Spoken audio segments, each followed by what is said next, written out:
Well, good morning. It's great to be with you here at Wheaton. And Tim, thanks for the invitation. It's good to be here. I'm glad to have Psalm 60 in the background of today's talk, a plea with God who has shaken the land and torn it apart, and the reminder at the end that with God we will gain the victory. Now, I'm not here to exposit Scripture. I used to be a young life leader, but I don't think that qualifies me. But it's nonetheless good to begin with Scripture. And as Christians, we know that we can join the psalmist in asking God for restoration and protection. We know that the words of the psalmist are not and never have been a playbook for the United States of America, but we know that the culmination of all of Scripture is the restoration of the created order through Jesus Christ.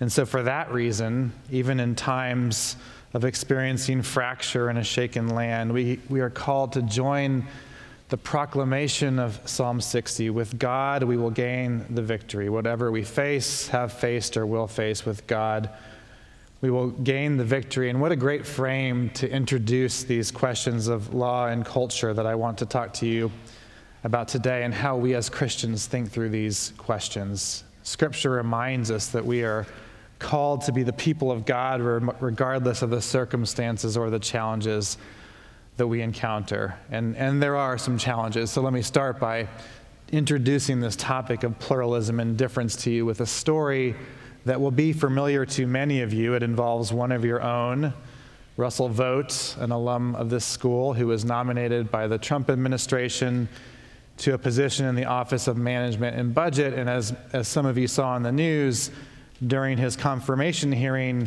Senator Sanders found a quote that Russell Vogt had mentioned about Muslims, and he had said, "Because of my belief as a Christian, I believe that Muslims stand condemned."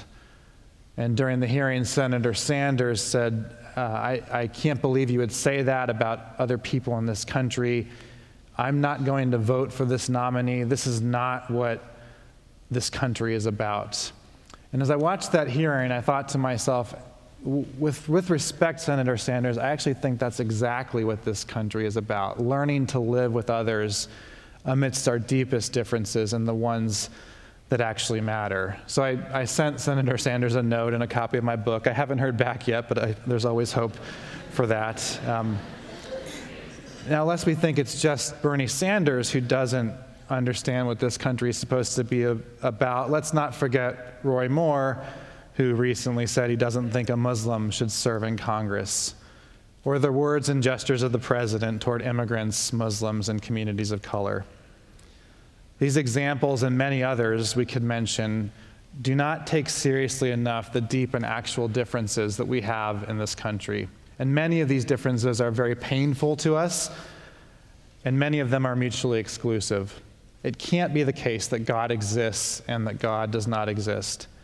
It can't be the case that how we treat the environment matters and does not matter. It can't be the case that the act of abortion is both morally good and morally bad. These and many other painful differences cut against the American story of unity that we sometimes tell ourselves, of being one nation in pursuit of a more perfect unity. Often we are more defined by our differences, by our unity, and they affect not just how we see the world, but what we think about the world and how we understand even reality. These differences aren't going away in this country as a whole, and so it leaves us with a very practical problem that needs a political solution. The French philosopher Rousseau gave us one answer to that problem. He said, "It is impossible for men to live at peace with those they think are damned." That's a rather bleak pronouncement on our shared life together, and so I want to suggest to you today that Rousseau was wrong, and that instead of the elusive goal of this unity, we can find a more modest possibility of existing in light of and across our differences. This is a lesson that for some is just only beginning to dawn, the depth and reality of our differences, and that's especially true in this country for white Protestants, of which I am half of one, and by that I mean I'm half white, not half Protestant. And one reason that white Protestants in particular are newer to this conversation is that as recently as a generation ago in this country, we had a middle-class culture that was sustained by a Protestant ethic. Most Americans went to a church of some kind, and whether they were devout or not, they believed or asserted belief in general principles, and those principles did a lot of good things like building infrastructure and sustaining social services. Well, that's changed in the last 30 years, and we've seen the collapse, especially of the Protestant main line and the coherence around that. That comes with some challenges, but I want to suggest it also brings some opportunities for this country and for Christians to recognize what we are called to do and the differences that actually exist. And as we think about this, we need to remember that there's no past era that we can return to. It doesn't make sense to think about going back to the 1950s for African Americans. And the 1940s don't turn out to be so good for Japanese Americans, like my grandparents who were interned during World War II, or my dad who was born in the camps. So we really only have the present and how we live together in the midst of our society today. I want to suggest that this idea of confident pluralism offers one response to that question. The goal is not to settle which views are right and which are wrong, but to propose that our shared future requires finding a way to be steadfast in our own convictions while also making room for others to disagree. Instead of shutting down or avoiding those people with whom we disagree, we can allow meaningful space for difference, and with it, the opportunity for persuasion. There's both a legal and a personal dimension to this argument. I'm not going to talk today about the legal dimension. I do think these issues are critically important. After all, I am a law professor. I think they're also widely misunderstood by Christians today in two different ways. Some Christians are incredibly uninformed about the challenges of the current state of the law. And to them, I would say, you need to recognize how significant these challenges are. Other Christians, though, are misinformed in the other direction. They're told in fundraising letters from advocacy groups that the sky is falling, that churches are going to be shut down, and that pastors will be imprisoned. That's not right either, and it does us no good to misrepresent or misunderstand the challenges in either direction. Now, if you want to understand the right way to think about these challenges, you'll have to buy my book. But let me give you at least a teaser here. I think the key to understanding the legal challenges of living in a society with deep difference is recognizing the paradox that we must have enough agreement, enough of a modest unity, to know that we need to protect our differences. And ultimately, we must insist that the people we entrust to govern us honor the basic legal protections for our civil liberties, even when those protections lead to increased friction, uncertainty, and instability. But this vision to live across difference, this idea of confident pluralism, often and also depends on us and what we do in the areas of our life that the law doesn't govern. And it turns out actually that most of our life is lived in these spaces. So think even about our free speech right. We can say almost anything to almost anyone, including words that are going to harm people dramatically. And so in light of that freedom, we have a kind of responsibility. How should we talk to other people when the law is not going to tell us what to do? And I want to suggest to you that our approach can be guided by three aspirations: humility, patience, and tolerance.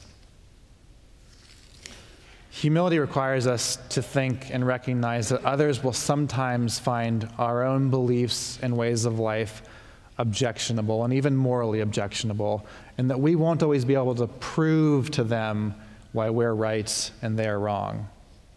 Put another way, humility recognizes that some of our most important and deeply held beliefs rest on values that cannot be justified outside of our own traditions in the ordinary language of discourse. This is based on the limits of what we can prove, not on what is ultimately true, so don't mistake it as relativism. Humility leaves open the possibility and the assertion of right and wrong and good and evil. It does not impugn our confidence in our own beliefs, but it does call for a recognition that our beliefs often stem from contested premises that others don't share. Patience is a commitment to listen, understand, and empathize. That doesn't mean we always come to a point of agreement. And in fact, it might be that if I listen patiently to you, I come to realize that you're just as misguided and crazy as I thought you were. But we should at least assume a posture that begins with a presumption of empathy and a desire to hear the other person's perspective. And then tolerance, the idea that others will have beliefs and practices that we find objectionable, and we should, for the most part, let them do those outside of the coercion of the law. This is hard. As one philosopher has quipped, the challenge of tolerance is that we need it only for the intolerable. But tolerance does not mean acceptance. We have to do the hard work, especially in today's culture, of saying that to tolerate someone is to endure difference, not to accept everyone fully for who they see themselves to be. Tolerance asks that we treat people with respect. It does not mean that we respect all ideas. Every single one of us holds ideas that other people find unpersuasively and that others find reprehensible. Tolerance does not impose the fiction that all ideas are equally valid, but it means respecting people, aiming for fair discussion, and allowing for the space to differ about serious matters. I think that these aspirations in our civic life of humility, patience, and tolerance can help us build relationships across difference. That's not always going to close ideological difference, so we might end up still in deep disagreement with other people. But we can begin to bridge relational difference with others. We can find common ground even when we don't agree on the common good. That does not mean surrendering our deeply held beliefs. And in fact, real common ground depends on starting by acknowledging the reality of our differences. Without the ability and the opportunity to air real disagreement, we won't have real dialogue, and our assumptions will go unchallenged. Tolerance will become that demand for acceptance, humility will give way to moral certainty, and patience will lose to outrage. In a lot of ways, these challenges that push us away from these aspirations are getting harder in light of our national politics and challenges to the nature of authority and institutions, in our own social media practices, and the rise of our echo chambers. And so I'm sometimes asked, is there any place for confidence in the vision of confident pluralism? One reviewer of my book, who was otherwise fairly kind to me, wrote that it was doomed to immediate irrelevance because he thought it would lack an audience to understand it. I don't think that's right, and I do maintain some confidence, in part because of the American experiment that has been about finding modest unity across deep differences, and sometimes against great odds. But for Christians, of course, there's an even greater basis for our confidence that's rooted in the theological virtue of hope. We, of all people, can engage in this messy and sometimes uncertain world because we know the end of the story. As the psalmist tells us, with God, we will gain the victory. We should see not only the challenges of the difference around us, but also the opportunities, precisely because of our confidence in the gospel. And because we not only have these civic aspirations of humility, patience, and tolerance, but we have the virtues of faith and hope and love. So notice the two words there, aspirations and virtues. What's the difference? Well, the difference is significant. Anyone can aspire to anything, right? But a virtue requires a habituated practice, and you don't learn a virtue overnight. It takes skill in community and formation. Christians are called to virtues, not aspirations, and to the virtues of faith, hope, and love. These virtues can equip us then to engage in civic aspirations. And how does this happen? Start with humility. Acknowledging the fact of difference in the world does not mean that we are relativists. It does mean that we can open the door to conversation by showing that everybody, whether religious or not, lives and acts on a kind of faith. We Christians are able to exercise humility in our public lives because we have faith in something greater than ourselves. This does not mean unwavering certainty. As the theologian Leslie Newbigin put it, we are continually required to act on beliefs that are not demonstrably certain and to commit our lives to propositions that can be doubted. Christians are also patient with this world because we have the virtue of hope. We place our hope in a story whose end is known and whose timing is not ours to determine. It is from our hope in the gospel and knowing the end of the story that we can engage in the world today. And we also know that God's time is not our time. And finally, because of God's love for us, we can pursue tolerance of other people. That doesn't mean accepting everything as good and right, but it does mean pursuing relationships with people created in the image of God while recognizing that we won't approve of all of their beliefs and practices. Christians demonstrate tolerance for others because our love of neighbor follows from our love of God, and our love of God is grounded in the truth of the gospel. Here's how Andy Crouch recently summarized these ideas to me. The calling of Christians is to be shaped and reshaped into people whose every thought and action is characterized by faith, hope, and love, and who then speak and act in the world with humility, patience, and tolerance. So how do we do that? How do we as Christians pursue these virtues in order to act out these aspirations? I hope this is a question that you think about here at Wheaton, and I won't give you the full blueprint, but a couple of suggestions along these lines. First, let's be the people of God. Let's, as the psalmist says, plead with him when we feel shaken and proclaim our confidence in him that God has the victory. And let's do that in our words and in our actions. Second, take the time to read and learn from people who disagree with you and learn to talk about differences. If we don't practice talking about differences, we're going to lose that ability. And if not here, when you do have the luxury of time, then ask yourself where that will happen. And then finally, do it with each other. Don't give up the habit of meeting together here and elsewhere, and recognize that the friendships, including friendships across difference, will go with you in life. One of the greatest gifts for me in my own life is a friendship and accountability group from college that's now 20-something years strong, and we email each other twice a month, and we get together twice a year.